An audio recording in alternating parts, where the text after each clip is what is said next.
there is a quiet tension that lives beneath the surface of modern life, a kind of soft, persistent ache we rarely speak about.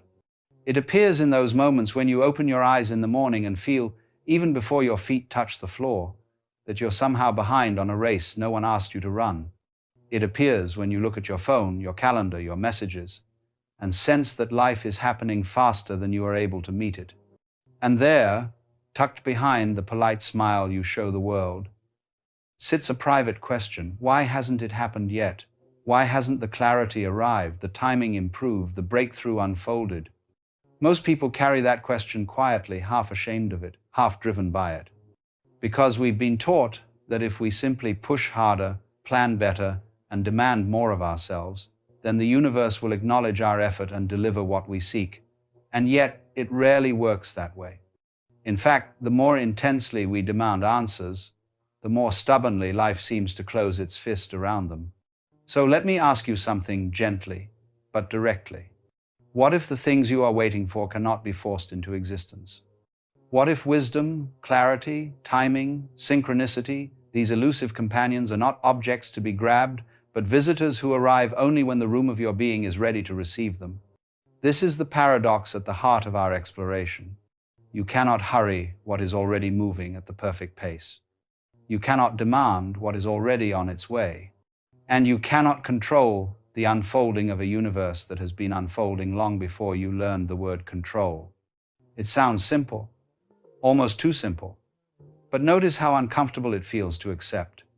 Because deep down, there is a part of you that believes life should bend to your timetable, your expectations, your mental blueprint. And when it doesn't, you feel abandoned by something you cannot quite name. But perhaps the feeling of delay is not a sign that you're off track. Perhaps it is the universe asking you to listen differently, to slow the pattern of your striving so that something more refined, something finer and quieter can reach you. There is a deeper truth here, if you are willing to go further. The root of our confusion around timing is not that life withholds anything from us, but that we have been conditioned to believe that our internal sense of urgency is a reliable guide. From a very young age, we inherit this subtle mythology, that progress must be linear, that growth must be measurable, that answers must arrive on demand, preferably with a clear deadline attached. And when reality refuses to behave according to these expectations, we experience it as failure or misalignment or some mysterious shortcoming within ourselves. The human dilemma begins right there. We assume that our anxiety is evidence that something is missing, instead of recognizing that our anxiety is often the very barrier that blocks what is trying to come through. Like attempting to clear muddy water by stirring it faster, we try to think our way into clarity, when all that thinking only churns the water more vigorously. Notice how we respond when life does not move according to our timetable. We tighten, we strategize, we consult more information, more opinions, more predictions. We make plans inside of plans. And each attempt to assert control gives us a fleeting sense of relief, followed quickly by a deeper sense of disconnection. Because the truth is, the more tightly we grip life, the more we feel it slipping through our fingers. Take emotions, for example. When you're overwhelmed, perhaps you try to fix the feeling immediately, telling yourself you shouldn't be sad or confused. But the very act of resisting the emotion traps it more deeply. Or consider your work life. How often do you force productivity when your mind is exhausted, only to end the day feeling emptier than when you began? Relationships follow the same pattern. You try to anticipate every need, every possible misstep, hoping that control will guarantee harmony. Yet the more you attempt to engineer closeness, the more unnatural it becomes. All of this springs from the same misunderstanding, that life should reveal itself on demand, according to your schedule. But reality operates with a very different intelligence, one that does not bow to pressure or impatience. When we try to accelerate what requires ripening, we do not speed it up. We distort its natural course. And the more we push, the further we drift from the quiet center where clarity actually forms. This is the dilemma. And now that we've named it, we can begin to loosen its grip. When we step back from the rush of our own urgency, we begin to see that nature offers a very different model of timing, one that is patient, unhurried, and profoundly intelligent. Consider a tree. It does not strain to push its branches outward, nor does it anxiously compare its growth to the tree beside it. It unfolds according to a rhythm that is built into its very being. The seasons guide it. The sunlight nourishes it. The rain softens the soil. And in this vast choreography, the tree never once demands certainty. It simply participates in the timing that is already happening. Or think of the tides. They rise and fall. Without negotiation, they do not hurry toward the shore because someone wishes the waves to come faster. They move with a cadence that is older than memory, older than language, older than the mind that tries to measure it. Alan Watts often spoke of this, how the universe is not a machine obeying our commands, but an organism expressing itself in endless patterns. And just as your lungs breathe without your constant supervision, so does life breathe through you, arranging experiences, encounters, and realizations with a grace that only becomes visible once you stop insisting that you know better. Eastern wisdom frames this through the idea of wu wei, not doing nothing, as is often misunderstood, but acting in harmony with the deeper flow of events. It is an invitation to participate rather than to dominate, to cooperate rather than to control. Western audiences sometimes imagine this as passivity, but in practical terms it means moving with life, in the same way a skilled surfer moves with a wave, not by force but by sensitivity. And here lies the subtle truth that dissolves the tension we explored earlier. You are not separate from the timing of the universe. You are part of it, woven into the very fabric of its unfolding. When you stop treating life as though it were late to its own appointment, you begin to hear something quieter beneath your expectations, a kind of internal tide, a natural momentum. And as you attune yourself to it, the anxiety surrounding not yet starts to loosen. You realize that delay is not denial, and stillness is not stagnation. Often, it is preparation, an unseen alignment of elements that must meet in just the right way for the moment of clarity to land fully. From this perspective, the struggle softens. Life feels less like an adversary and more like a partner in dialogue. And you begin to trust, not because you have been promised an outcome, but because you feel the rhythm that has been carrying you all along. Very well, let us bring this down from philosophy into the intimate territory of daily living, where timing and trust are not ideas, but felt experiences. The first practical shift is this. Rather than asking, how do I make this happen faster? Begin asking, how do I become more available to what is already unfolding? This is not a technique, it is a posture of awareness. When you stop bracing against life, your inner field becomes less cluttered. You notice nuances you once overlooked. A conversation that seems ordinary suddenly reveals the insight you were searching for. A delay you resented opens into an unexpected opportunity. And without forcing anything, you begin to align with the quiet intelligence you once tried to control. The second shift is to listen to your breath, not as a relaxation exercise, but as a mirror of the universe's rhythm within you. The breath does not arrive all at once. It flows in, fills, pauses, and releases. No part of it can be rushed without losing its natural integrity. When you observe your breathing with even a little sensitivity, you start to feel how life moves in the same way. Expansion, pause, contraction, release. Each phase is necessary. Each contains its own kind of wisdom. And when you let your breath guide you rather than your anxiety, you begin to act from clarity rather than compulsion. The third shift is to treat moments of not knowing as fertile ground rather than personal failure. When something in your life has not yet resolved, when the relationship is uncertain, the path unclear, the decision not ripe, most people react with tension. They fill the gap with noise, distraction, premature conclusions. But if you can sit in that space without rushing to escape it, you will find that uncertainty is not empty, it is spacious. It contains the movement of things not yet visible. By allowing yourself to remain in that openness, even briefly, you become receptive to synchronicities you would otherwise overlook. These are not strategies to control timing, they are invitations to perceive timing differently. And when perception shifts, experience follows. You move through the world with less friction. You notice the gentle nudges of intuition. You catch the subtle hints of alignment. You begin to feel viscerally that you are being guided, not ignored.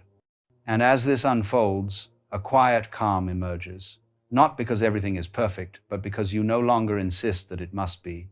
If you look back over this journey, you may notice a subtle shift, not in the external circumstances of your life, but in the way you... There's something rather amusing about this whole spiritual business. People come to me and they say, Alan, I've been meditating. I've been reading all the right books. I've had this extraordinary experience of oneness with everything. And then almost in the same breath they add, but why am I so terribly alone? Why can't I find someone to love? And I look at them and I want to laugh. Not because I'm mocking their pain, you understand, but because they don't see the cosmic joke they've walked into. They've awakened to the fact that they are the entire universe expressing itself, and now they're complaining that they can't find a date on Saturday night. It's like a wave suddenly realizing it's the ocean, and then worrying that it can't find another wave to go steady with. But let me tell you something. This loneliness, this sense of standing apart from the ordinary games of romance, it's not a bug in the system. It's a feature. And once you understand why, you'll see that what looks like a problem is actually the opening of a door to something far more interesting than anything you left behind. So let's talk about love. Real love. And why those who wake up find the old game utterly impossible to play. The first thing you must understand is that what most people call love is nothing of the sort. It's a transaction, a barter system. Two hungry ghosts making arrangements in the dark. You see, we've all been taught a very peculiar story about love. We're taught that somewhere out there is the other half of ourselves, that we are incomplete, broken, insufficient. And if we could just find that special someone, that missing piece, we would finally be whole. What a marvelous piece of fiction that is. And like all good fiction, millions believe it without question. So we go through life shopping for completion. We dress ourselves up, we learn the right words to say, we practice our smiles in the mirror. And all the while we're terrified, absolutely terrified, that no one will choose us, that we'll be left on the shelf like unwanted merchandise. So this is what passes for a romance in our world. Two people, each convinced of their own incompleteness, each desperately hoping the other will fill the void. And for a while, it works. The intoxication of it, the fever, the sleepless nights, the constant thinking about the other person. We call this falling in love. But notice the word, falling. As if love were a pit you stumble into, as if it was something that happens to you rather than something you do. And what fuels this falling? Not love, my friends. Not love at all. But need. Raw, desperate need. The need to escape from the horror of being alone with ourselves. The need to prove that we matter, that we exist, that someone finds us worthy of attention. It's all very romantic on the surface. The love letters, the declarations, the dramatic gestures. But underneath, it's just two people using each other as life preservers in what they imagine to be a drowning. Now here's where it gets interesting. When you awaken, even just a little bit, you begin to see through this game. You start to notice that what you called love was mostly fear wearing a prettier costume. You see how much of your passion was really just anxiety about being alone. How much of your devotion was really just bargaining. I'll be what you want if you'll be what I want.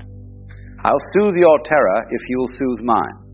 And once you see this, once you really see it, you can't unsee it. It's like watching a magic trick after someone has explained how it's done. Oh, you can still appreciate the skill involved. You can admire the performance, but you're no longer fooled by it. The rabbit was in the hat all along. This is why the awakened find it so difficult to fall in love in the conventional way. Not because they've become cold or unfeeling, quite the opposite, but because they can no longer participate in the mutual hypnosis that passes for romance. They've seen the wires holding up the stage. They know the love songs are about neediness dressed up in moonlight. They recognize the whole drama for what it is, a beautiful, tragic game that two incomplete people play to avoid facing their own emptiness. But here's the thing. When you wake up, you discover something extraordinary. You're not empty at all. That void you were so afraid of, that terrible loneliness you were trying to escape, it was never real. It was a story you told yourself. A story so convincing that you organized your entire life around avoiding it. The truth is, you are not half a person waiting to be completed. You are not a fragment of something that broke apart at birth. You are the whole thing. You are the universe experiencing itself through this particular pattern called you. You are as complete right now as you will ever be. The idea that you need someone else to make you whole is like a wave, thinking it needs another wave to become water. It's already water. It was always water. And when you really understand this, when you feel it in your bones, something shifts.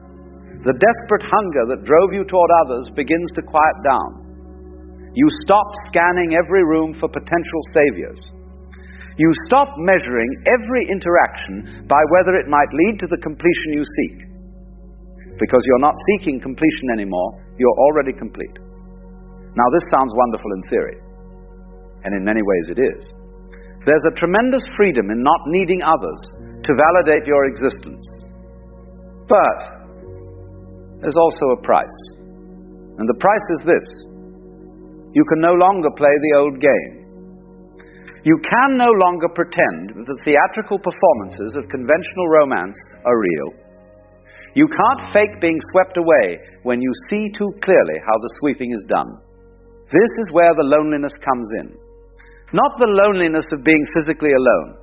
That's easy. You can sit by yourself for hours and feel perfectly content. No, this is a different kind of loneliness. It's the loneliness of seeing through a game that everyone else still play. It's like being the only adult at a children's party. The children are having a wonderful time. They're completely absorbed in their games. But you can't join them. Not because you don't want to, but because you can't make yourself believe the games are real anymore. You meet someone. They're attractive. They're interesting. They seem to like you. And in the old days, this is where the story would begin. The story of pursuit and conquest, of longing and fulfillment, of two people finding each other in the vastness of the world. But now you see the story before it even starts. You see how it will unfold. The initial intoxication, the gradual revelation of flaws, the negotiation of needs, the slow recognition that neither of you can give the other what they're really looking for, because what they're looking for doesn't exist outside themselves. And so you hesitate, not out of fear, but out of clarity. You cannot walk into a trap when you see it so plainly. You cannot drink the poison when you know what's in the cup. And this hesitation, this inability to throw yourself into the old drama, it sets you apart. Others sense it. They feel that you're not playing by the usual rules, and it makes them uncomfortable, or it makes them curious, but either way, it creates distance. Here's what nobody tells you about awakening. It raises the standard. Before, you might have been content with someone who made you laugh, someone who found you attractive, someone who filled the evenings with conversation. But now, that's not enough. You're looking for something else, something that has no name in the usual vocabulary of romance. You're looking for someone who has also seen through the game, someone who knows they are already whole, someone who isn't trying to use you as a missing piece in their puzzle.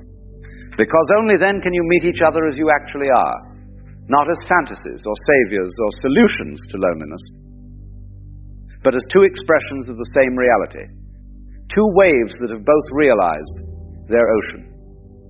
And here's the difficulty. Such people are rare, extraordinarily rare. Most people are still caught in the old story. They're still looking for their other half. They're still trying to build their identity through relationships. They're still playing the game with deadly seriousness. And you can't blame them for this.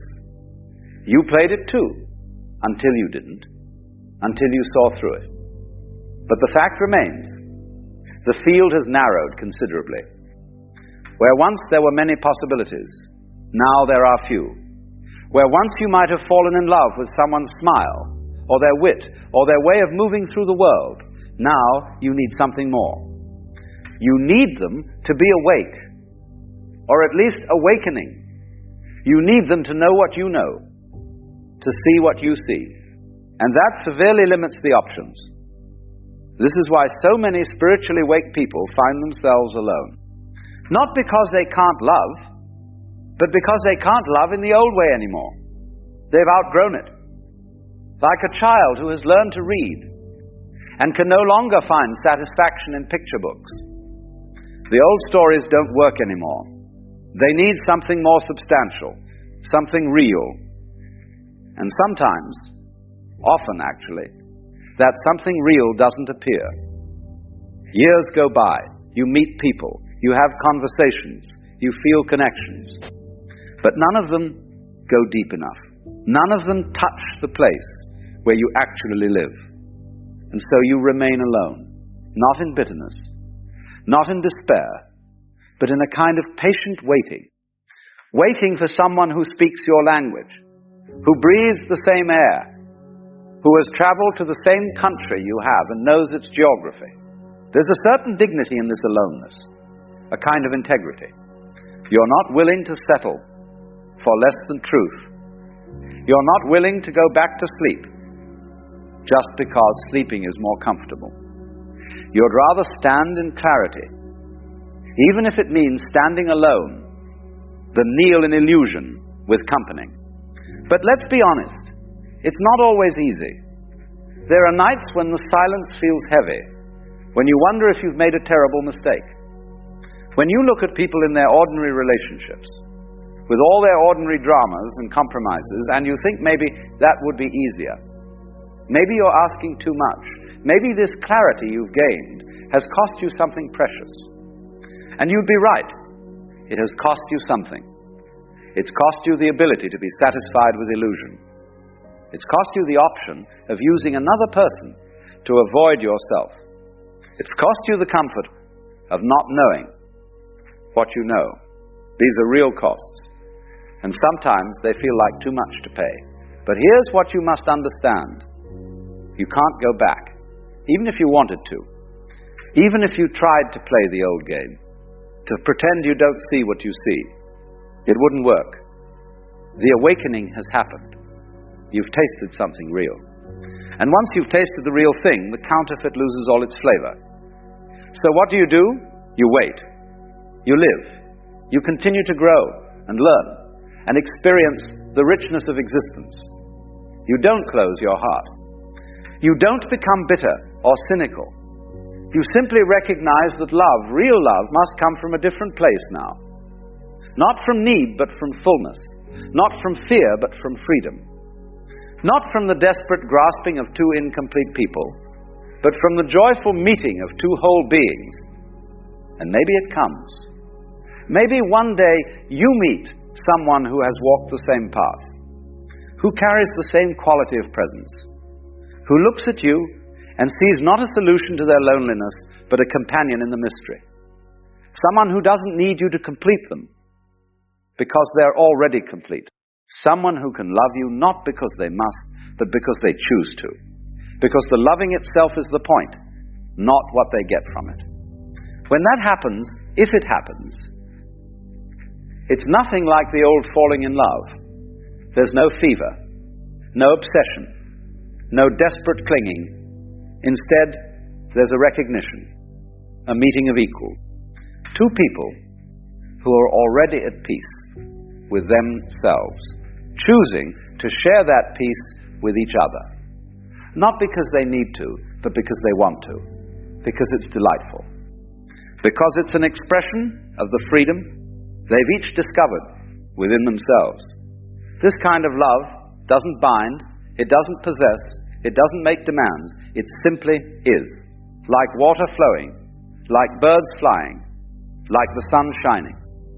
It's love without agenda, without negotiation, without the subtle bargaining that underlies so much of what passes for love in this world. But again, such love is rare, and there's no guarantee you'll find it. You might spend your whole life waiting. You might die having never met another awake being in the intimate way you long for. And you must make peace with that possibility.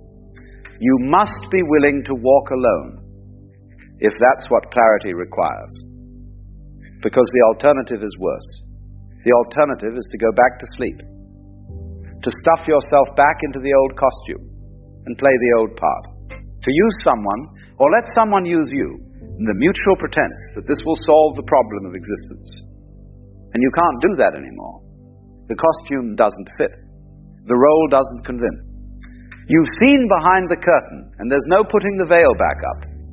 So you carry this strange gift, this burden of clarity. You're awake in a world that's mostly sleeping.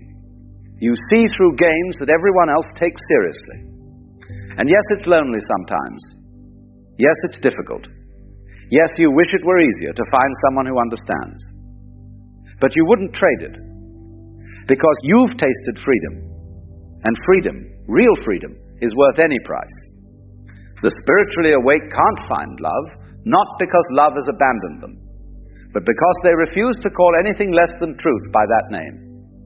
They've stopped confusing need with love, hunger with passion, attraction with devotion.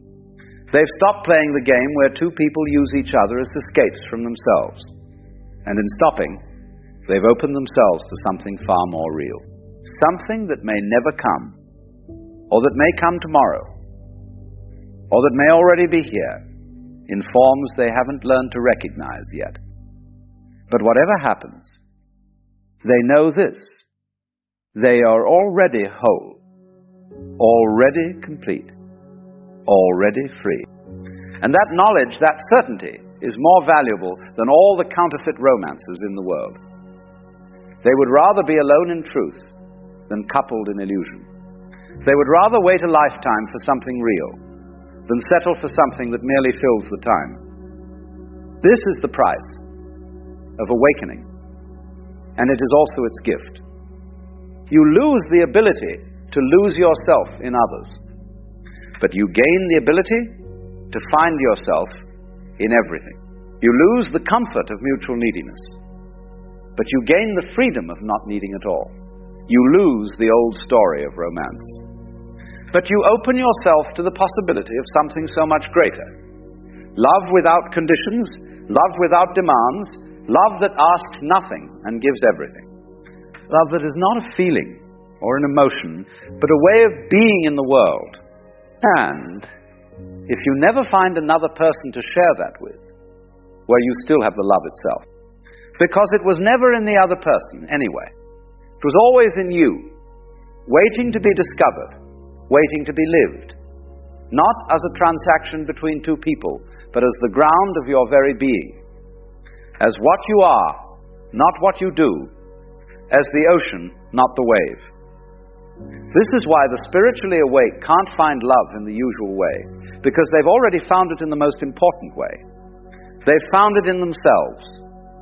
And nothing, no person, no relationship, no romance, however sweet, can compare to that discovery. Everything else is just play. Delightful perhaps, beautiful sometimes, but play nonetheless. And you can enjoy the play without mistaking it for the real thing, without betting your piece on its outcome, without forgetting who you are beneath all the costumes and roles. So yes, you're alone sometimes. Yes, the crowd has thinned out. Yes, it's harder to find someone who speaks your language. But you're also free in a way you never were before. Free to love without needing. Free to connect without clinging. Free to be yourself without apology or pretense.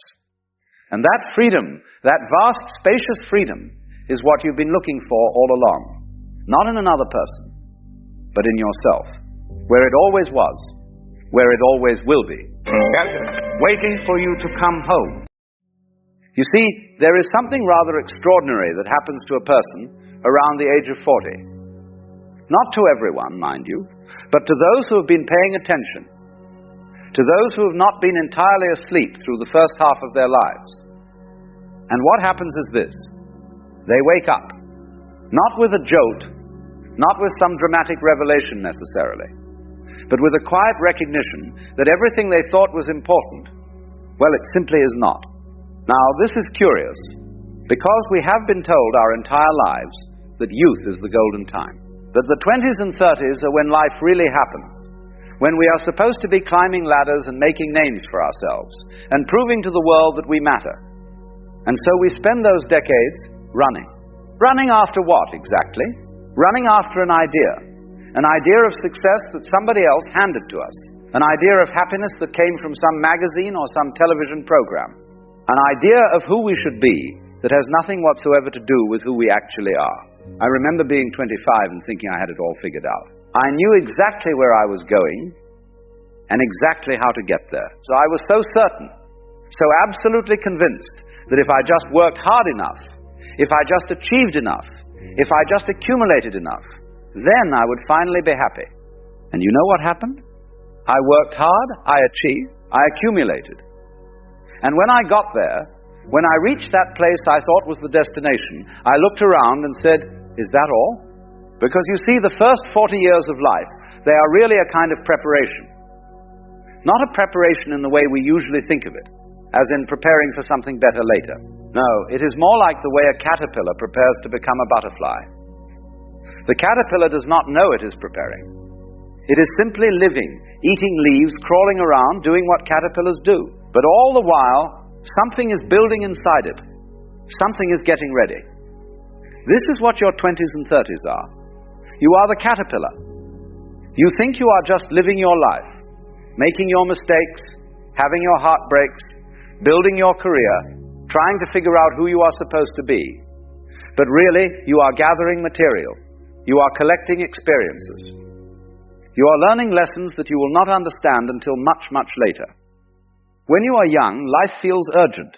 Everything matters so desperately much. That job you did not get, that person who rejected you, that mistake you made at the party last weekend. It all feels like the end of the world. Because when you are young, you believe that every moment is defining you, that every choice is permanent, that every failure is a judgment on your worth as a human being. But here is what nobody tells you. All of that urgency, all of that desperation, it is just noise. It is the sound of your ego trying very hard to construct itself, trying to build an identity out of achievements and possessions and other people's opinions. And the ego must be built, you see. This is part of the process. You cannot skip this step. You must first believe you are somebody before you can discover that you are nobody, or rather that you are everybody, that you are the whole thing. Around 40, something shifts. And what shifts is this: you begin to see through the game. Not all at once, perhaps. Maybe it starts with small things. You stop caring quite so much about what your neighbors think. You find yourself less interested in impressing people. You notice that the things you once thought were so important, the title on your business card, the car in your driveway, the number in your bank account, they start to feel rather hollow. And this is when the fear comes. Because if you are not your achievements, if you are not your possessions, if you are not your role in society, then who are you? This is the question that terrifies people. This is why so many people around this age buy sports cars, or have affairs, or make dramatic changes they later regret. They are running from the question. They are trying very hard not to see what is becoming obvious. But if you do not run, if you sit still and let the question be there, something remarkable happens. You begin to notice that beneath all the roles you have been playing, beneath all the masks you have been wearing, there is something else. Something that was there all along. Something that never changed, even though everything in your life changed. The Buddhists call this your true nature. The Hindus call it Atman. I simply call it you, the real you. Not the you that your parents wanted you to be. Not the you that society expected you to become.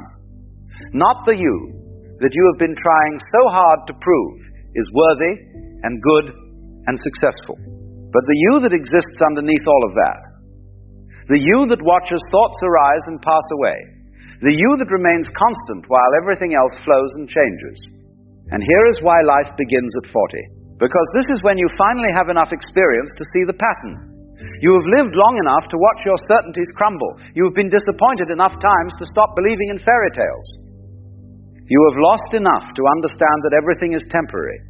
You have hurt enough to develop compassion. You have failed enough to let go of perfectionism. Think about it.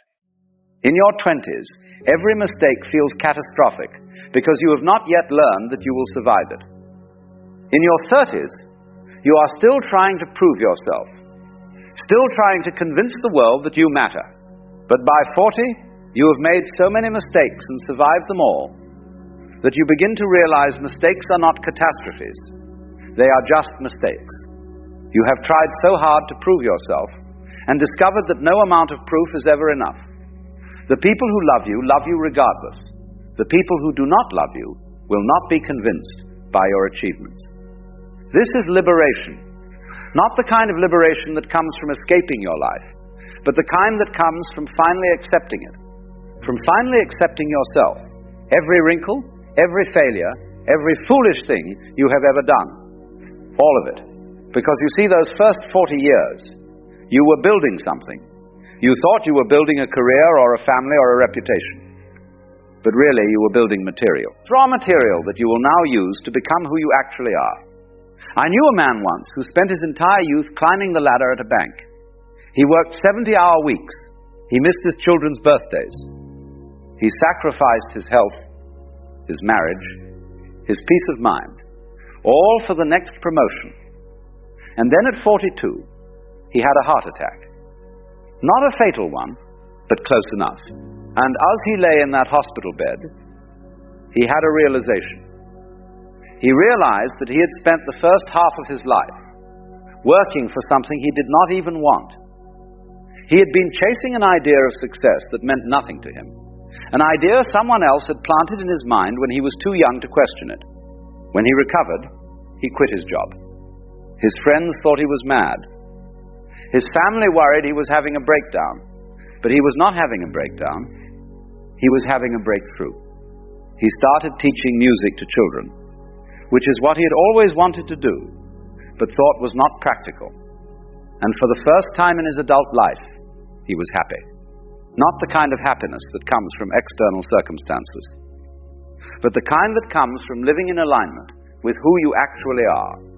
This is what happens at 40, when you are awake. You stop living for some imaginary future where everything will finally be perfect. You stop believing that happiness is something you achieve. You start understanding that happiness is something you allow. It is what happens naturally when you stop interfering with yourself. When you stop trying to be someone you are not. Now, I must tell you something important. This awakening, this shift that happens around 40, it is not automatic. Many people reach 40, 50, 60, 70, and never wake up at all. They keep running the same patterns, chasing the same empty goals, wondering why they feel so hollow inside. This is because awakening requires something of you. It requires that you stop, that you pause long enough to actually look at your life instead of just living it on autopilot. And it requires that you face something very uncomfortable, your own mortality. You see, when you are young, death is abstract. It is something that happens to other people, to old people, far in the future. But around 40, death becomes real. Your body starts to change. Things that used to work easily now require effort. You start losing people, your parents perhaps, friends, colleagues, people your own age. And you realize with a clarity that is almost painful that this is going to happen to you too. That one day, probably sooner than you would like, you are going to close your eyes and never open them again. Now, for most people, this realization is terrifying. And so they spend the rest of their lives running from it, distracting themselves, pretending it is not true.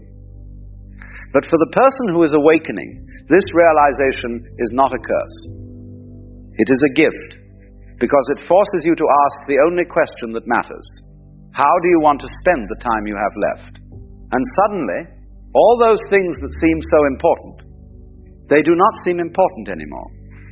The argument with your neighbor about the fence, the slight you felt when someone did not invite you to their party, the worry about whether people think you are successful enough, all of it falls away.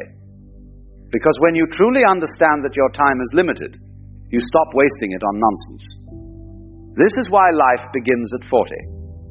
Not because anything magical happens to your body or your circumstances, but because this is when you finally have enough experience and enough awareness to wake up from the dream you have been living.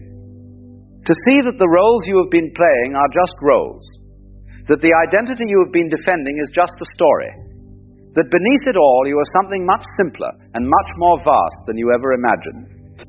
You are like a wave on the ocean that suddenly realizes it is not separate from the water. You have been spending all this energy trying to be an impressive wave, a big wave, a wave that matters. And then you realize you are not a wave at all. You are the ocean itself, temporarily taking the form of a wave. And when this wave crashes on the shore and disappears, nothing is lost. Because you were never just the wave, you were always the whole ocean. This understanding changes everything. When you know you are the ocean, you stop being afraid of crashing on the shore. You stop worrying about whether you are a good enough wave. You stop comparing yourself to other waves. You simply ride the current, express yourself fully for as long as you are here, and then return to the vastness from which you came. And here is what is beautiful. Once you stop trying so hard to be somebody, you become more fully alive than you have ever been. Because all that energy you were spending on maintaining your image, on defending your ego, on proving your worth, that energy is suddenly available for actually living, for loving, for creating, for experiencing the extraordinary gift of being conscious in this strange and wonderful universe. I have seen this happen over and over again. People reach their 40s, they have their crisis or their awakening, whatever you want to call it. And then something opens up. They finally pursue that creative project they have been putting off. They finally leave that relationship that has been draining them for years. They finally speak up about what they really think instead of always trying to please everyone. They finally slow down enough to actually taste their food, to actually hear the birds singing, to actually see the sky. This is not about becoming reckless or irresponsible. It is about becoming real. It is about trading the prison of others' expectations for the freedom of your own authentic being. And yes, this might mean disappointing people. It might mean making changes that others do not understand. But here is what you discover. The people who love you for who you really are, they are relieved. They have been waiting for you to stop performing. The people who are disappointed that you are no longer performing for them, well, they were never really seeing you anyway. They were seeing their idea of who they needed you to be. Let me tell you about the art of living that becomes possible after 40. When you are young, you are always reaching for something. More money, more status, more love, more approval. Your hands are clenched into fists, trying to grasp and hold and control. But after 40, if you have been paying attention, your hands begin to open. Not because you have given up, but because you have learned something about the nature of life. Life is like water. The tighter you grip it, the more it slips through your fingers. But when you cup your hands gently, when you hold lightly, the water stays. This is the great paradox. You get what you want by wanting it less desperately. You find happiness by stopping the frantic search for it. You become somebody by finally accepting that you are nobody in particular. And with this letting go comes a peace that the young cannot know, because the young are still in the throes of becoming. They are still under the spell of the future, still believing that everything important is going to happen later, after they achieve this or acquire that. But after 40, you begin to understand that there is no later. There is only now. This moment right here is all you have ever had, and all you will ever have. And it is enough. My God, it is more than enough. It is everything. This is when you finally understand what the mystics have been saying all along, that heaven is not some place you go after you die if you have been good enough. Heaven is here now, when you stop resisting what is and start accepting it. When you stop trying to control everything and start trusting the process. When you stop defending your small separate self and start experiencing your vast interconnected nature. But you cannot learn this at 20. You have to live it. You have to try controlling everything and watch it all fall apart anything. You have to chase success and discover it is empty. You have to build your identity and then watch it crumble. This is not failure, this is the curriculum. This is exactly what is supposed to happen. So if you are approaching 40 or you have passed it, and you are feeling this strange sense of things falling apart, of not knowing who you are anymore, of questioning everything you thought was true, I want you to know something. This is not a crisis. This is a chrysalis. You are not falling apart. You are falling together. The caterpillar is dissolving so the butterfly can emerge, and the butterfly is not better than the caterpillar. It is just the next stage. It is what the caterpillar was always meant to become. Your 20s and 30s were not wasted. They were necessary. You had to believe you were somebody before you could discover you were nobody and everybody all at once. You had to take yourself seriously before you could learn to take yourself lightly. You had to play the game before you could see it is just a game. And now at 40 or beyond, you have a choice. You can fight this awakening. You can cling to your old identity, your old certainties, your old ways of being, even though they no longer fit. Many people do this. They spend the second half of their lives trying desperately to keep being who they were in the first half, and it is exhausting and ultimately futile. Or you can surrender to it. You can let the old you die so the real you can finally be born. You can stop performing and start being. You can stop defending and start accepting. You can stop becoming and start simply existing in the glory of what you already are. This is why life begins at 40. Not because the first 40 years did not count, but because they were the preparation for this moment. The moment when you finally understand that you do not need to earn your place in the universe. You are the universe. You do not need to prove your worth. Your worth is intrinsic, obvious, undeniable. You do not need to become somebody. You already are somebody. In fact, you are everybody. You are the whole dance. And from this understanding, from this deep recognition of who and what you really are, you can finally live. Not the anxious, grasping, proving kind of living you did before, but the open-flowing, trusting kind of living that feels like coming home. You can finally do your work without needing it to define you. You can finally love without needing it to complete you. You can finally be yourself without needing others to approve of you. This is the great gift of the second half of life. The first half was about building the ego. The second half is about seeing through it. The first half was about becoming somebody. The second half is about being nobody in particular and everybody in general. The first half was about taking life seriously. The second half is about recognizing that it is all a beautiful, strange, temporary dance. So yes, life begins at 40. Or rather, you begin to actually live your life at 40 instead of just rehearsing for it. You stop waiting for permission and give it to yourself. You stop looking. Have you noticed how rare it has become to find someone who truly thinks? I don't mean someone who merely reacts, repeats, or argues. I mean someone who pauses, reflects, and sees. It seems as though the modern world has become a theater of noise, where the loudest voices echo endlessly and the quietest truths go unnoticed. Thinking that subtle and beautiful dance of the mind has been replaced by something mechanical, something hurried, something hollow. And in that silence between all the noise, something essential to our humanity is vanishing. If you observe carefully, you'll see that thinking is no longer rewarded. What is rewarded instead is speed, agreement, conformity. A mind that questions is seen as inconvenient, even dangerous. We are surrounded by machines that feed us information faster than we can process it, yet slower than we can understand it. Every headline, every post, every flicker of a notification calls to us like a siren, pulling our attention outward, scattering it in 1,000 directions.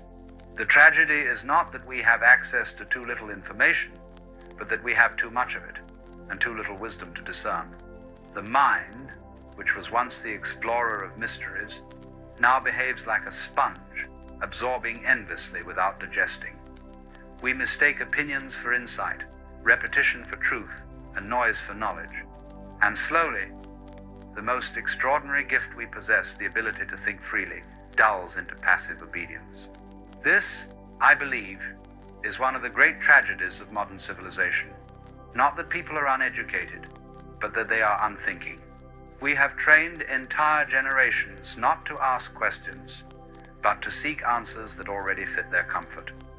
The school teaches you to remember, not to understand. The media teaches you to react, not to reflect. The world teaches you to belong, not to awaken. And so, critical thinking becomes an act of rebellion. Why is this happening?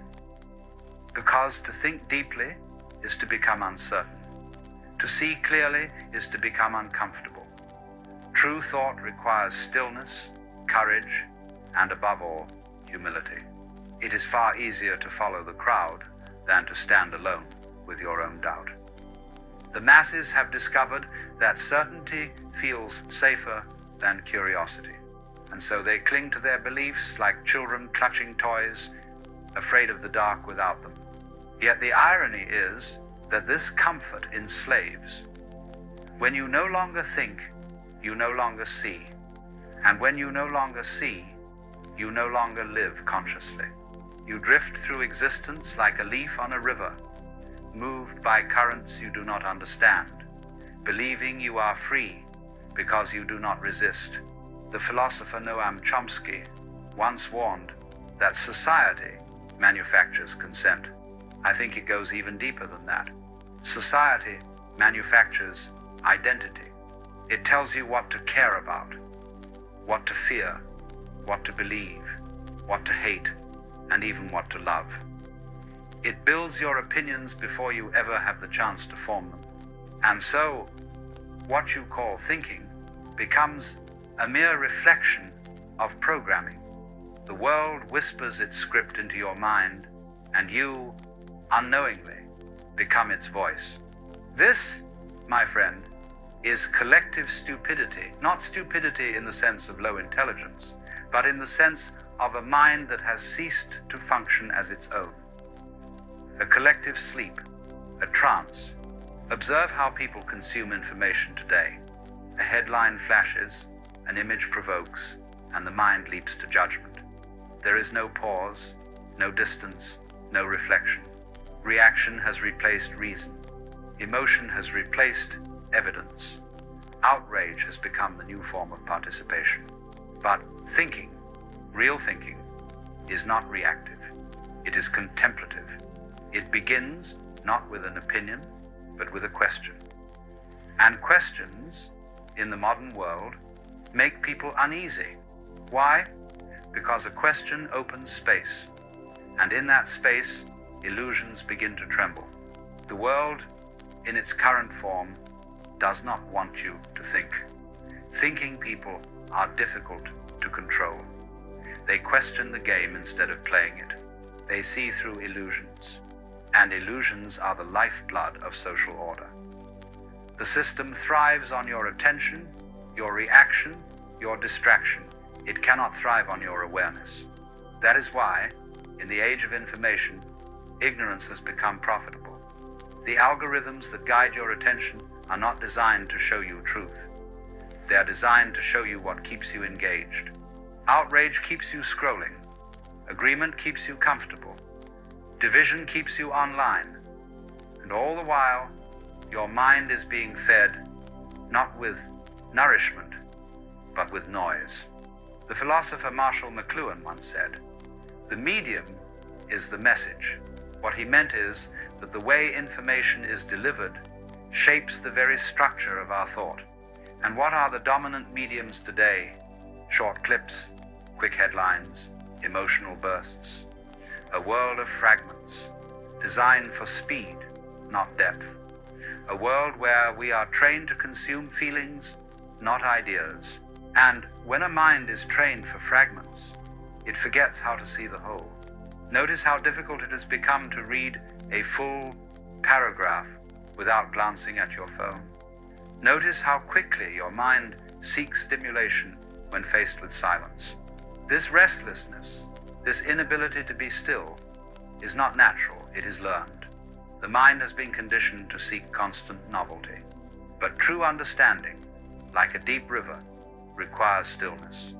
It cannot be found in the noise. Thinking demands patience. Reflection demands silence. But the modern world fears both. It fills every quiet space with sound, every moment of waiting with distraction, every uncertainty with instant answers. And so we lose the sacred art of being alone with our own minds. When I was a child, I would spend hours watching the movement of water, how it flowed effortlessly around stones, how it reflected the sky. It taught me that truth is not something you force. It arises naturally in stillness. The more you chase it, the more it hides. The more you relax into it, the more it reveals itself. Thought, too, is like that. The deeper truths of life cannot be forced through speed or repetition. They appear in the quiet spaces between words, in the subtle awareness that arises when you are no longer trying to be right. But that kind of awareness is rare now. The collective mind has become obsessed with being right rather than being real. People no longer listen to understand, they listen to reply. They argue not to seek truth, but to defend identity. And so conversation becomes combat, dialogue becomes theater, and thought becomes performance. This, my friend, is the tragedy of our age. We have mistaken thinking for noise. Look closely at how education contributes to this illusion. Schools teach students to repeat what has been said, not to discover what has not. The child who questions is told to stay in line. The one who memorizes earns approval. Slowly, the curiosity that was once natural in every child becomes replaced with anxiety, the fear of being wrong. And so we grow into adults who would rather be confidently mistaken than humbly uncertain. But uncertainty is the very birthplace of truth. To think critically is to dance with uncertainty. It is to look at your own beliefs and say, perhaps I am mistaken. It is to realize that truth cannot belong to you, because truth is not a possession. It is an experience. It reveals itself only when you stop clinging to conclusions. The Buddha once said, in the end, the greatest source of suffering is clinging. We often think he meant attachment to things, but he also meant attachment to ideas. When you cling to an opinion, you close your mind to possibility. And when you close your mind, you cease to think. So we must ask, why are we so afraid of thinking? Why do we run from silence, from complexity, from the unknown? Perhaps it is because thought exposes the fragility of the ego. The moment you think deeply, you see how much of your life has been borrowed, how your beliefs are hand-me-downs, how your opinions were never truly yours. That realization can be painful. It shatters illusions, but it is also the beginning of liberation. When you see how much of your mind has been programmed by society, you begin to reclaim it. You begin to see that intelligence is not about knowing, but about seeing. The wise are not those who have more answers, but those who have fewer illusions. And so, the disappearance of critical thinking is not just a cultural crisis, it is a spiritual one. It marks the moment when humanity stopped looking inward and became fully absorbed by the surface of life. It marks the shift from depth to image, from experience to performance, from being to appearing. In this world, people no longer want to understand, they want to look like they understand. They no longer seek wisdom, they seek validation. And as long as the applause is loud enough, they never notice how quiet their inner voice has become. But even within this noise, there are still those who see. They are the quiet observers, the ones who pause before they respond, who feel the weight of words, who refuse to let the current of collective thought carry them away. They are the ones who recognize that truth cannot be shouted. It must be heard. You can be one of them. You can awaken in the middle of the noise. It begins with a simple act, one that feels almost radical in this age. Pause. Just pause. Before reacting, before judging, before believing. In that pause, something extraordinary happens. You begin to see the machinery of your own mind. You begin to recognize how your thoughts arise, how they are shaped, and how easily they can be manipulated. This awareness is the seed of freedom, because the real prison is not outside you. It is the belief that you are thinking, when in fact you are only repeating. The modern world does not need more opinions. It needs more awareness, more minds that are willing to question not only others but themselves, more souls that have the humility to admit that they do not know, and the courage to explore what lies beyond that not knowing. The loss of critical thinking is not the end of human intelligence. It is merely the darkness before a deeper light. The mind, like the sky, cannot remain clouded forever. Eventually, the storm of noise will pass, and when it does, those who have kept their silence will see clearly. Perhaps that is the true role of thinkers in this age, not to argue, not to prove, but to remind others that silence is not ignorance. It is the beginning of real thought. And so, we end this reflection where all true thinking begins with awareness. Awareness that the collective mind is asleep, awareness that most thought today is imitation, and awareness that awakening begins not with shouting at others, but with listening to yourself. Because when you begin to listen deeply, the noise of the world fades, and the music of reality begins to play again. You see, awakening the mind is not a matter of adding more information. It is not a process of collecting facts or learning to argue better than others. To think clearly is not to fill the mind, but to empty it of noise. For clarity does not arise from accumulation, but from stillness. The mind must learn to see without distortion, to rest in the space between opinions, and to discover once again the natural intelligence that was always there beneath the surface. When you were a child, your mind was curious, open, and alive. You questioned everything, not because you wanted to be clever, but because the world was a wonder to you. But as you grew older, the world began to answer your questions before you could even ask them. Schools told you what to think, society told you what to want, and fear told you what not to say. Slowly, your curiosity was replaced with certainty, and certainty, in time, turned into pride. Yet deep within, there remains a quiet voice. It speaks not in words, but in the gentle pull of wonder. It whispers, "What if?" And in that whisper lies the possibility of rediscovering what it means to think. To think critically is not to destroy your beliefs, but to understand them. It is to look within and see that every conclusion you hold is a doorway, not a wall.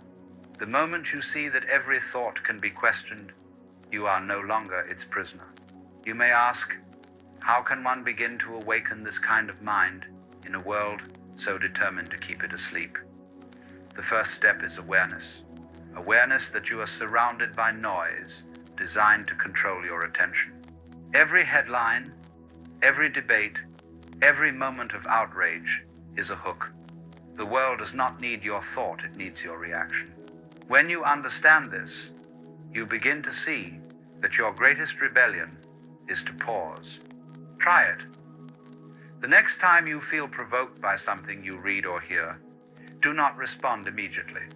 Feel the space that opens between the stimulus and your reaction. In that space lies your freedom. That space is the birth of true thought. It is what separates the conscious human being from the automatic machine.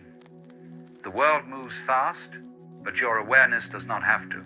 When you slow down, you begin to see how others are swept away by their emotions, their ideologies, their need to be right. You will feel the pull too, but you will no longer be controlled by it. To think clearly in this world requires the same qualities that meditation requires: stillness, patience, humility. For thinking, like meditation, is not about reaching conclusions, it is about seeing clearly. The conclusions come by themselves when the seeing is clear. But our society is impatient. It wants answers, not awareness. It wants noise, not nuance. That is why true thinkers are often misunderstood. They appear uncertain, hesitant, even silent. But in their silence there is more truth than in all the noise of those who claim to know. Critical thinking, at its core, is not about being skeptical of others. It is about being honest with yourself. It begins with the recognition that your own mind can deceive you, that what feels true may not be true, that what seems right may only be familiar. When you begin to question your own certainty, the door to wisdom opens. You might think this sounds like doubt, but there is a great difference between doubt and fear. Doubt is alive, flexible, and humble. It is the beginning of discovery. Fear is rigid and defensive. It clings to beliefs as shields. The mind that doubts is open to new light. The mind that fears is trapped in its own shadow. So begin by doubting yourself, not in the sense of insecurity, but in the sense of curiosity. Ask, why do I believe what I believe? Who told me this? What would I discover if I looked beyond it? Such questions do not destroy faith, they purify it. They strip away the false until only what is real remains. When you practice this kind of inquiry, you will begin to see how much of your thinking has been borrowed. You will notice how certain phrases echo in your mind as if placed there by unseen hands.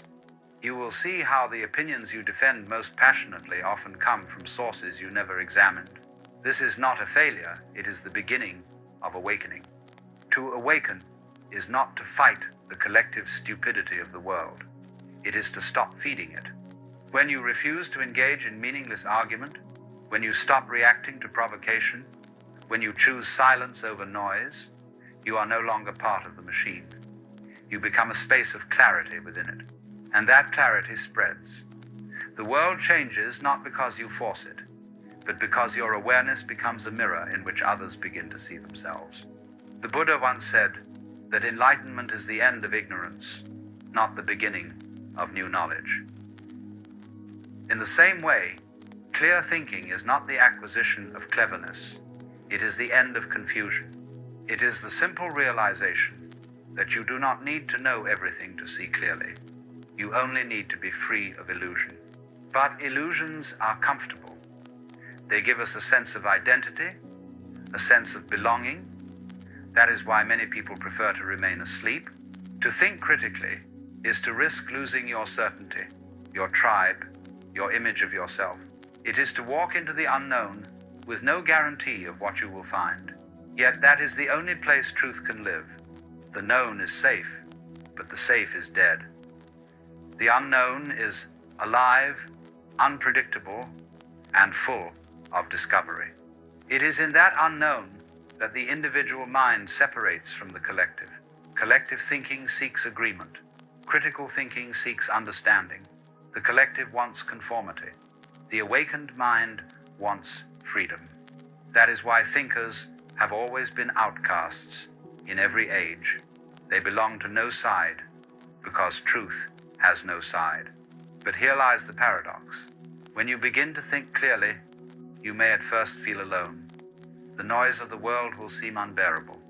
You will see through manipulation, hypocrisy, fear, and you may feel like a stranger among your own kind. Yet this is not loneliness, it is clarity. And as clarity deepens, you begin to see that there are others, quiet ones, thoughtful ones, people who, like you, have chosen silence over noise. When enough of these quiet minds arise, the world begins to change. Thinking is not something you do for society, it is something you do because you love truth. When you love truth, you stop needing to win. You stop needing to be right. You no longer see others as enemies or fools. You see them as mirrors of your own humanity, lost in different dreams. You stop fighting and start understanding. And understanding is the beginning of compassion. This is why critical thinking, at its highest form, becomes spiritual. It is not just about logic, it is about liberation. When you begin to think clearly, you begin to see that your thoughts are not you. They are movements of the mind, waves on the ocean of consciousness. You can watch them come and go without being carried away. In that watching, you become free.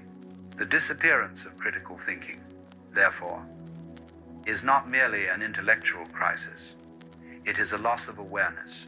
It is the collective forgetting that we are not our opinions, not our identities, not our sides. We are the awareness in which these things arise and dissolve. When you realize this, you stop defending illusions and start living truthfully. It takes courage to think in this way. It takes courage to face yourself. But that courage is the only true freedom left in this world. The moment you stop fearing your own thoughts, you stop fearing the world. The moment you stop clinging to what you know, you begin to see what you are. Perhaps you have noticed how easy it is today to lose yourself in the collective. Every scroll, every debate, every trend invites you to forget who you are. But when you begin to think again, truly think, you reclaim yourself from the tide. You begin to notice how the world pulls you into its rhythm of urgency and distraction. You see it, you smile, and you return to stillness. That is all it takes to remain free. And from that stillness, a new kind of intelligence begins to grow. Not the intelligence of analysis, but the intelligence of awareness. It does not divide the world into good and bad, right and wrong. It simply sees. And in that seeing, wisdom is born. The wise do not fight stupidity. They illuminate it. They do not argue with ignorance. They outgrow it. For the light does not need to defeat the darkness, it only needs to shine. So do not despair at the state of the world. The world has always been full of noise. What matters is whether you can remain silent within it. Not silent in the sense of speech, but silent in the mind. That is where the revolution begins, because once you have tasted that silence, you can never again be fooled by noise. Once you have learned to think clearly, you can never again be deceived by illusion. The world may still be chaotic, but within you there will be order. The crowd may still shout, but within you there will be calm. And when you walk through life with that calm, others will feel it. Without saying a word, you will remind them of something they have forgotten. The truth is not something shouted from rooftops, but something found in the quiet heart of awareness. That is how change begins. Not with movements, not with slogans, but with one mind that decides to see clearly. So if you ask me how to bring critical thinking back into a world that has lost it, I would say this: start by being still. Stop reacting, stop agreeing, stop disagreeing. Simply observe. Watch the play of ideas, the dance of opinions, the endless struggle for validation. See it for what it is, an elaborate dream. And in seeing, you awaken.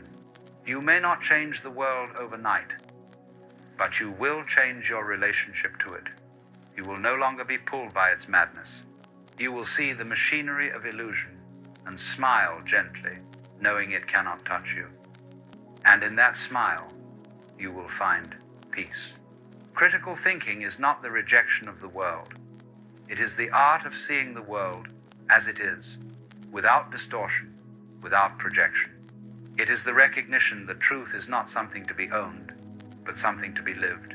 It is the quiet intelligence that listens, reflects, and responds not from fear, but from understanding. In a time when most people are shouting, the thinker listens. In a time when most people are fighting, the thinker observes. And in that quiet observation, wisdom returns. So let the world rush, let it rage and divide and argue. You simply watch. You simply think. Because every moment you choose awareness over reaction, you make the world a little less blind. This is not an escape. It is the beginning of true participation. For the world does not need more noise, it needs more clarity. And clarity begins with you. So think, my friend, not because thinking will make you superior, but because thinking will make you free. Think not to win, but to understand. Think not to build another ideology, but to dissolve the ones that have blinded you. And when you finally see through them all, you will laugh, because you will realize that the truth was never hidden. It was simply quiet, waiting patiently beneath the noise for you to stop and listen. In that moment, the age of collective stupidity will end for you. And perhaps, through you, it may begin to end for others as well. There's a peculiar phenomenon that occurs in human consciousness. And most people go through their entire lives without ever recognizing it. It's so fundamental, so pervasive, that it becomes invisible like the air we breathe or the water a fish swims in. And that phenomenon is this. Nearly everything you do, nearly every decision you make, nearly every word you speak is filtered through a question that runs constantly in the background of your mind. That question is, what will they think of me? Now, you may not consciously ask this question. In fact, you probably believe you're acting independently, making your own choices, living your own life. But observe yourself carefully. Watch yourself in conversation. Notice how you choose your words, how you modulate your voice, how you present your opinions. Notice how much energy you expend trying to create a particular impression, trying to manage how others perceive you. This need for approval begins early, of course. As children, we quickly learn that our survival depends on pleasing the adults around us. A baby cries and mother comes. This is the first lesson in cause and effect, in the power of gaining another's attention and approval. As we grow, the pattern becomes more sophisticated. We learn to smile at the right moments, to say the things that earn praise, to hide the parts of ourselves that meet with disapproval or punishment. And gradually, imperceptibly, we construct a false self, a performing self, a self that exists primarily in the eyes of others. The tragedy is that we forget this is what we're doing. We identify completely with this performing self and mistake it for who we really are. We become so skilled at the performance that we no longer know where the performance ends and our authentic being begins, if indeed there's anything left of that authentic being at all. Now, what I want to talk about today is what happens when you stop this exhausting performance. What happens when you cease to seek the approval of others. And I want to be very clear about what I mean by this, because it's easily misunderstood. I'm not talking about becoming rude or inconsiderate. I'm not suggesting you should deliberately offend people or disregard their feelings. I'm not advocating for selfish behavior or cruelty.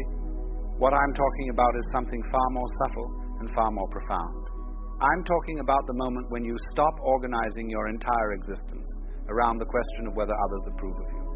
This is a revolutionary shift in consciousness, because when you're constantly seeking approval, you're not really living your own life, you're living a kind of reflection of what you imagine others want you to be. And the exhausting thing is that these others are themselves seeking approval. So you're trying to please people who are trying to please people who are trying to please people, in an endless hall of mirrors where nobody is actually home. Let me describe what this approval seeking looks like in practice. You're at a gathering, and someone asks your opinion about something, politics, religion, art, whatever it might be. Now, if you're honest with yourself, you'll notice that before you answer, there's a split-second calculation. You're quickly assessing the room, trying to determine what opinion will make you look good, what answer will earn respect or agreement or admiration. You're not asking yourself what you actually think. You're asking yourself what you should say to create the desired impression. Or consider your work, your career. How much of what you do is genuinely interesting to you, and how much is performed for the approval of employers, colleagues, society at large? How many people are in careers they don't enjoy, living lives that don't fit them, all because they're trying to meet someone else's expectations, parents, perhaps, or some abstract notion of success that they've absorbed from their culture? Or look at relationships. How often do people stay in friendships or romantic partnerships, not because these relationships nourish them, but because leaving would invite disapproval? How much suffering is endured? How much authenticity is sacrificed, all to avoid the judgment of others? The need for approval is a kind of prison. And like most prisons, it's largely invisible to those trapped inside it. You don't see the bars because you've been looking through them your whole life. They've become part of the landscape, part of the assumed structure of reality. But here's what's extraordinary. The moment you recognize this prison, the moment you truly see it for what it is, something begins to shift. And the moment you stop seeking approval, not as a rebellious act, not as a way of proving something, but simply because you see the futility and exhaustion of it, everything changes. Let me tell you what I mean by everything changes. First, you discover who you actually are. Not who you think you should be, not who others want you to be, but who you actually are beneath all the layers of performance and pretense. And this discovery is often surprising, because the authentic self is quite different from the performing self. The authentic self has different interests, different values, different desires than the self you've been presenting to the world. The authentic self might enjoy things you've been pretending not to enjoy. It might be drawn to paths you've been avoiding because they didn't seem respectable or impressive enough. It might have opinions that don't fit neatly into the categories that would win approval. When you stop seeking approval, you give yourself permission to discover these things. You can finally ask yourself, what do I actually enjoy? What actually interests me? What do I actually think about this? Not what should I enjoy, or what would make me look intelligent to think, but what's actually true for me. This is tremendously liberating, because you've been carrying around all these shoulds and oughts, all these ideas about who you're supposed to be, and suddenly you can put them down. You can stop performing. You can stop managing your image. You can simply be. Now, when this happens, something remarkable occurs in your relationships with others. The people who were drawn to your performing self, the people who approved of you as long as you played the role they wanted you to play, these people tend to fall away, and this can be painful. You may lose friendships, even family relationships. People may express disappointment, confusion, even anger. You've changed, they'll say, often with a tone of accusation. And it's true, you have changed. Or rather, you've stopped pretending. You stopped contorting yourself to fit their expectations. And they experience this as betrayal because, in a sense, you've broken an unspoken contract. The contract was, I'll approve of you as long as you continue to be the person I want you to be. But here's what's extraordinary. At the same time that some relationships fall away, others deepen. Because when you stop performing, when you stop seeking approval, you become authentic. And authenticity has a magnetic quality. People who are themselves seeking authenticity, who are tired of superficial relationships and social games, are drawn to it. You begin to attract people who appreciate you for who you actually are, not for the mask you wear. And these relationships are profoundly different from approval-based relationships. They're based on genuine recognition, on actually seeing and being seen. They're nourishing rather than exhausting, because you're not constantly working to maintain an image. You can relax. You can be yourself. Moreover, when you stop seeking approval, you stop being manipulable. Think about how much of advertising, politics, social pressure operates through the mechanism of approval and disapproval. Buy this product and you'll be admired. Adopt this opinion and you'll be respected. Behave this way and you'll fit in. The entire machinery of social control depends on people desperately seeking approval. When you're no longer seeking approval, this machinery loses its power over you. You can't be controlled through shame or the promise of status. You are free to make decisions based on what's actually true for you, what actually serves your well-being and the well-being of others, rather than what will earn you gold stars from some authority or peer group. This doesn't mean you become indifferent to others. In fact, paradoxically, when you stop seeking approval, you often become more genuinely considerate. Because consideration that comes from seeking approval is really just another form of manipulation. You're being nice because you want something in return, even if what you want is just a positive opinion. But consideration that comes from simply recognizing others as fellow beings, not as sources of approval or disapproval, is authentic kindness. Now, I want to talk about the fear that arises when you contemplate stopping the approval-seeking behavior. Because there is fear, tremendous fear. The mind presents you with catastrophic scenarios. If I stop trying to please people, I'll be alone. I'll be rejected. I'll be cast out.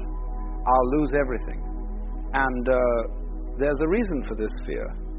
It goes back to our evolutionary history, to a time when being cast out of the tribe meant death.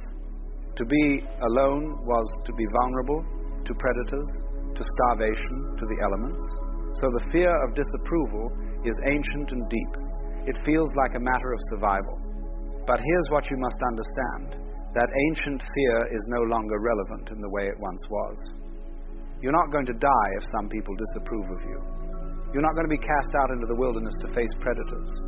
The worst that can happen is that some people won't like you. And when you really examine this, when you really look at the prospect of some people not liking you, you realize it's not actually catastrophic. In fact, it's inevitable. No matter what you do, no matter how much you perform, some people won't like you anyway. There's a wonderful freedom in accepting this. Some people won't like you, and that's perfectly fine. You don't need universal approval. You don't need everyone to think well of you. You just need to live authentically and find the people who resonate with that authenticity. Let me share something from my own experience. For many years, particularly in my younger days, I was enormously concerned with what people thought of me. As someone interested in philosophy and religion, as someone who eventually became a teacher of sorts, I was constantly aware of my reputation. I wanted to be respected, to be taken seriously, to be admired for my knowledge and insight. And this concern shaped everything I did. It shaped what I wrote, what I said in lectures, even how I dressed and spoke. I was performing the role of the wise teacher, the knowledgeable philosopher. And it was exhausting, though I didn't fully recognize how exhausting until something shifted. The shift came gradually. Through my study of Zen, through my own meditation practice, through simply growing older and wearier of the performance, I began to care less about approval. I began to say what I actually thought rather than what would sound impressive. I began to admit when I didn't know something rather than pretending to knowledge I didn't have. I began to laugh at myself, to show my flaws and uncertainties. And do you know what happened? Some people were indeed disappointed. Some people decided I wasn't as wise as they'd thought, wasn't worthy of respect after all. But others, and these were the people who mattered, appreciated the authenticity. They found it refreshing. They felt they could finally relate to me as a human being rather than as an image or an authority. More importantly, I felt free. I could breathe. I could explore ideas without worrying whether they were respectable. I could admit confusion, doubt, not knowing. I could simply be myself, with all my contradictions and imperfections. And this freedom was worth infinitely more than any approval I'd been seeking. Now, let me speak about what happens in that moment when you stop seeking approval. And I do mean a moment, though it's also a process. There's often a specific moment of recognition, a shift in consciousness, where you suddenly see the whole game clearly. You see how much energy you've been expending on managing others' opinions. You see how futile it is, how exhausting, how it keeps you from actually living. In that moment, something drops away. The burden drops away. And there's a tremendous lightness, a sense of relief. It's as if you've been carrying a heavy load up a mountain your whole life, and suddenly you realize you can put it down. Nobody actually requires you to carry it. You were carrying it only because you thought you had to. This doesn't mean the old patterns instantly disappear. The habit of seeking approval is deeply ingrained. You'll still catch yourself doing it. Still notice that split-second calculation before you speak. Still feel that pang of anxiety when someone disapproves. But now you see it happening. You're aware of it.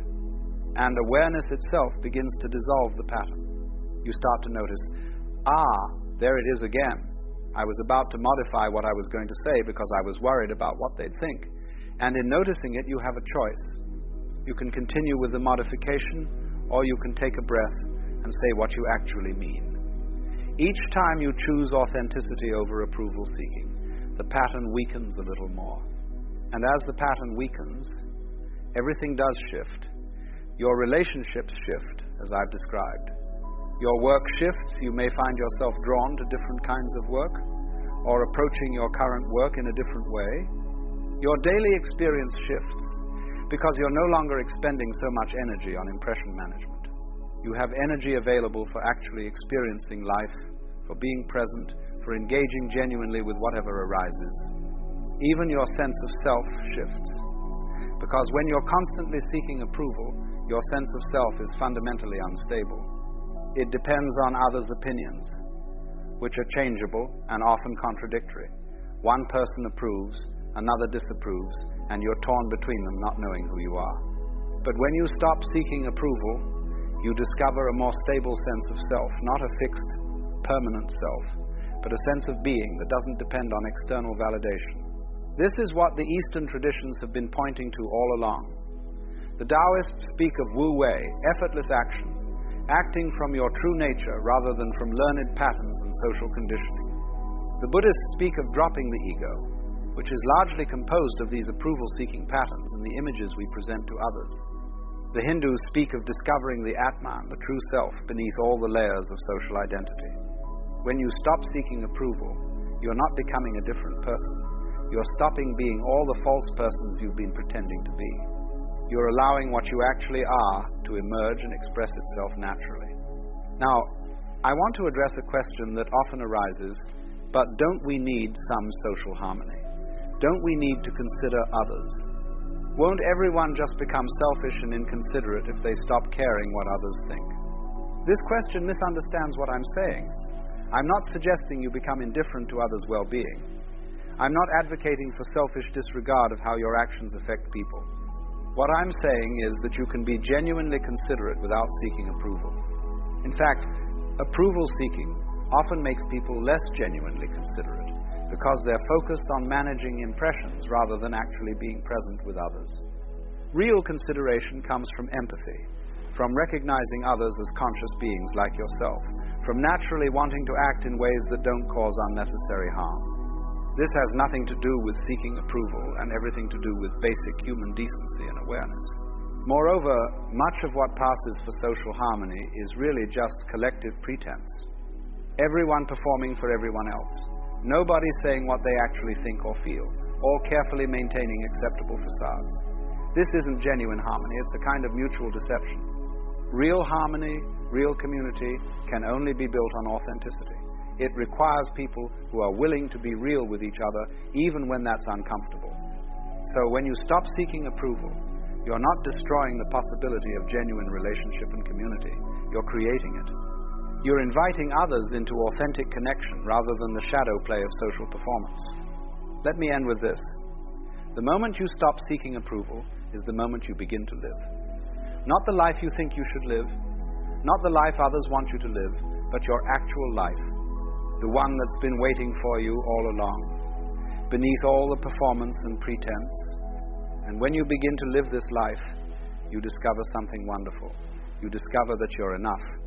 Not perfect, you'll still have flaws, still make mistakes, still have struggles and uncertainties, but you're enough. You don't need anyone's approval to validate your existence. You're already valid. You were always valid. You just couldn't see it while you were so busy trying to earn what you already had. This is the great shift, from seeking to being, from performing to simply existing, from the exhausting effort of trying to become acceptable to the profound peace of recognizing that you already are. This is freedom. This is what it means to finally come home to yourself. Thank you. Here we are, staring at something that has troubled spiritual men and women for thousands of years. This battle with lust. And the strange thing is, the more awake you become, the more conscious of the divine, the fiercer this battle seems to grow. Why is that? Why should the person who seeks God most earnestly be the very one who wrestles most deeply with desire? Let me tell you what is happening here. And I must warn you, this is not the comfortable sermon you might expect. This is about seeing the whole picture, not just the parts we like to talk about in public. The first thing to understand is this: when you awaken spiritually, when you begin to see life as it truly is, you don't become less human. You become more human. You become more aware of everything. The divine, yes, but also the earthly, the sacred and the profane, the angelic and the animal. Think of it this way. Before awakening, you were like a person walking through life half asleep. Your senses were dulled. Your awareness was clouded. But awakening is like turning up the volume on everything. Suddenly you can hear the birds singing more clearly. You can taste your food more vividly. You can feel the sun on your skin with greater intensity. And yes, you can feel desire more powerfully too. This is the first reason. Spiritual sensitivity amplifies everything. When you open your spiritual eyes, you don't just open them to heaven. You open them to the full spectrum of human experience. The same sensitivity that lets you feel God's presence also makes you more aware of the body's yearnings. The same consciousness that perceives divine beauty also perceives earthly beauty with shocking intensity. The old religious teachers often missed this point. They thought awakening would make you less aware of the flesh. But it's exactly the opposite. A spiritually awake person feels everything more deeply. Joy and sorrow, peace and restlessness, love and lust. The heightened state of awareness that comes with spiritual growth doesn't shut down your humanity. It turns up the dial on all of it.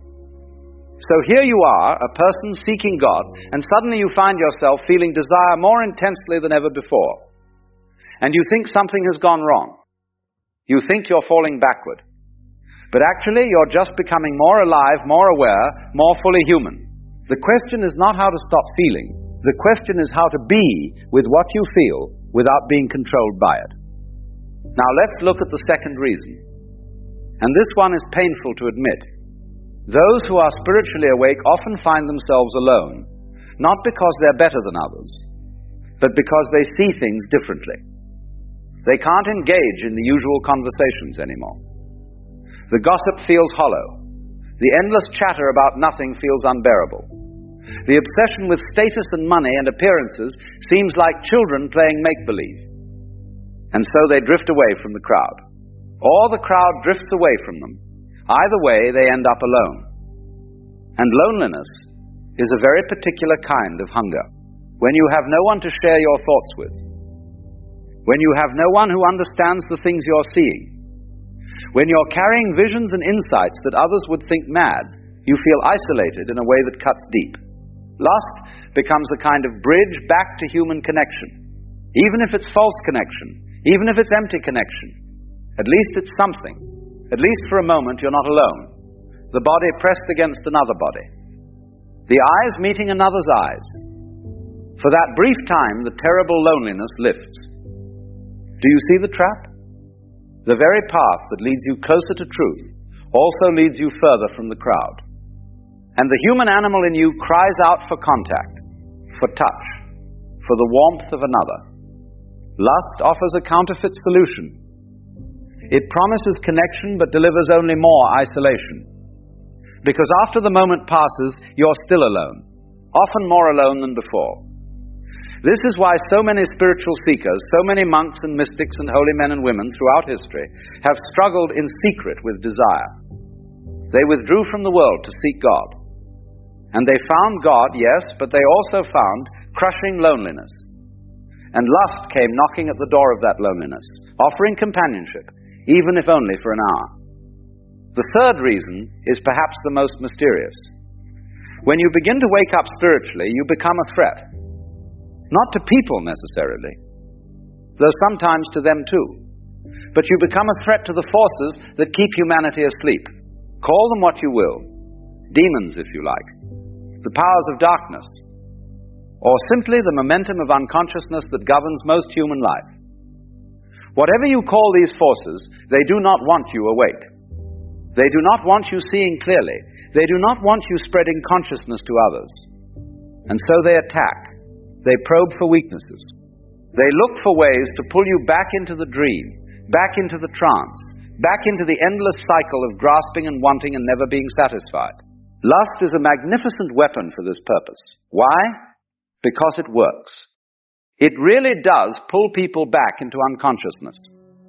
When you're caught in the grip of lust, when desire is burning through you, you cannot think clearly, you cannot meditate, you cannot pray, you cannot rest in that quiet inner space where God speaks. You are pulled entirely into the body, into sensation, into the fever of wanting something right now. And so the attacks come, stronger and stronger as you grow in awareness. Not because you're doing anything wrong, but because you're doing something right. You're waking up. And the forces of sleep do not give up their prisoners without a fight. This is what the scriptures mean when they speak of spiritual warfare. It's not a metaphor. It's not poetry. It's the actual experience of anyone who tries to live consciously in an unconscious world. The battle is real. The enemy is real. And lust is one of his favorite weapons because it works so terribly well. The fourth reason is about wounds. Old wounds. Deep wounds. Wounds we carry from childhood. From rejection. From betrayal. From all the ways life has hurt us before we even knew what was happening. Most people walk through life never looking at these wounds. They're too painful. Too frightening. But when you begin to wake up spiritually, you start seeing them. You start feeling them. All the old pain rises to the surface. The abandonment. The shame. The fear of not being loved. The conviction that you're not enough. And here's what happens. Lust offers to soothe these wounds. It offers a temporary balm. When you're in the grip of desire, when you're pursuing or being pursued, you forget the pain for a while. You feel wanted. You feel alive. You feel like maybe, just maybe, you are enough after all. But it's a lie. Lust doesn't heal wounds. It just covers them up for a moment. Like putting a bandage on a festering sore without cleaning it first. The infection remains and often grows worse. Because now you've added shame to the wound. Now you've added the knowledge that you're using people, or being used, or both.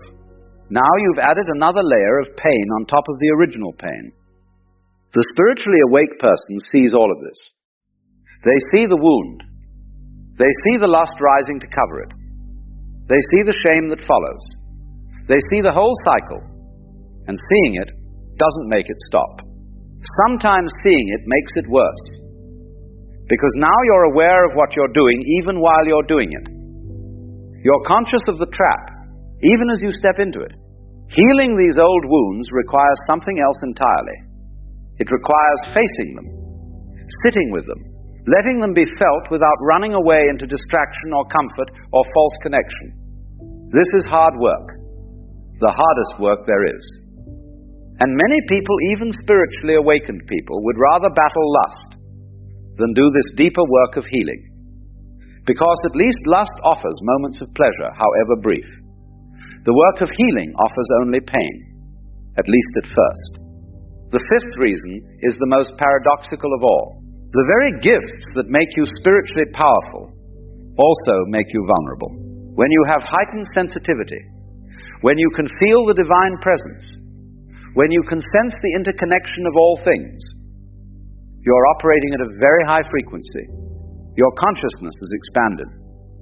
Your awareness is vast. But you're still in a body. You're still flesh and blood. You're still subject to all the drives and hungers and needs of the animal self. And here's the strange thing. The higher your consciousness rises, the stronger the pull downward becomes. It's as if the universe seeks balance, as if the very expansion of your spiritual nature creates an equal and opposite pull toward the purely physical. This is why so many spiritual teachers, so many gifted healers and prophets and visionaries have fallen into scandals of the flesh. Not because they were hypocrites, not because their spiritual gifts were fake, but because the combination of high spiritual power and unguarded physical nature creates a dangerous situation. Like a tall building without a foundation, the higher it rises, the more catastrophic the fall. The answer to this is discipline. But not the grim teeth-gritting kind of discipline that feels like punishment. Rather, the discipline of tending to the whole self, spirit and body, mind and flesh. You cannot just soar in the spiritual realms and ignore the needs of the body. You cannot just pray and meditate and expect the physical nature to take care of itself. The body needs to be honored, fed properly, exercised, given rest, given healthy touch and connection, given creative expression. When these needs are met in healthy ways, lust has less power. When they're ignored or denied, lust becomes overwhelming because it's trying to fill too many holes at once. So what do we do with all of this? How do we live with this strange combination of heightened spiritual awareness and powerful physical desire? First, we stop pretending the battle doesn't exist. We stop acting as if spiritual people are supposed to float above all this earthly messiness. The flesh is real. Desire is real. And fighting a real enemy requires acknowledging it's there. Second, we stop fighting alone. The isolation I spoke of earlier is part of the trap. Lust thrives in secrecy. It grows in darkness, when we can find even one other person to be honest with. Someone who won't judge us but will stand with us. The power of lust begins to break. Not because confession is magic, but because isolation is what feeds the beast. Third, we attend to the wounds. This means sitting with the pain instead of running from it. This means feeling the loneliness instead of medicating it with false connection. This means looking at the old rejections and abandonments and letting them be seen and acknowledged. It's painful work, but it's the only work that actually heals. Fourth, we practice presence with our desire without acting on it. This is perhaps the hardest practice of all. When lust rises, the instinct is to either indulge it or suppress it. Both of these are forms of violence. Indulging it leads to shame and emptiness. Suppressing it leads to explosion later. The middle way is to simply be present with the feeling. To feel the heat of desire without having to do anything about it. To notice how it rises and falls like a wave. To observe it the way you might watch a storm from a safe place. This takes tremendous courage. But it's in this space of presence without action that real transformation happens. Not because you're fighting the desire, but because you're neither fighting it nor feeding it. You're just watching it. And in the watching, something shifts. Finally, we remember that we are not this battle. We are not the desire or the shame or the struggle. We are the awareness within which all of this arises. Like the sky that watches the weather pass through. The storms come and go. The clouds gather and disperse. But the sky remains unchanged. When you can rest in this awareness, even for a moment, the battle loses its power to define you. Yes, lust may still arise. Yes, the struggle may continue, but you're no longer identified with it. You're no longer convinced that this struggle is who you are. The spiritually awake struggle with lust not because they're failing, but because they're awake enough to feel the full force of being human. They're sensitive enough to feel every current, every drive, every hunger. And they're isolated enough to face these things often without support or understanding. But this struggle, as painful as it is, can become a teacher. It can show us where we're wounded and need healing. It can reveal our need for real human connection, not false substitutes. It can humble us, reminding us that we're not as far above the flesh as we might like to think. And it can deepen our compassion for every other human being struggling with their own desires and weaknesses. The battle with lust is not a sign that you're spiritually failing. It's often a sign that you're spiritually growing into a fuller awareness of what it means to be both spirit and flesh, both divine and animal, both awakened and still very much in the process of learning what that awakening means. So be gentle with yourself. Be honest about the struggle. Seek help when you need it. Attend to your wounds. Practice presence with your desires without being controlled by them. And remember, always remember, that you are not alone in this battle. Every mystic, every saint, every truly awakened person has walked this same difficult path. The flesh is weak, yes, but the spirit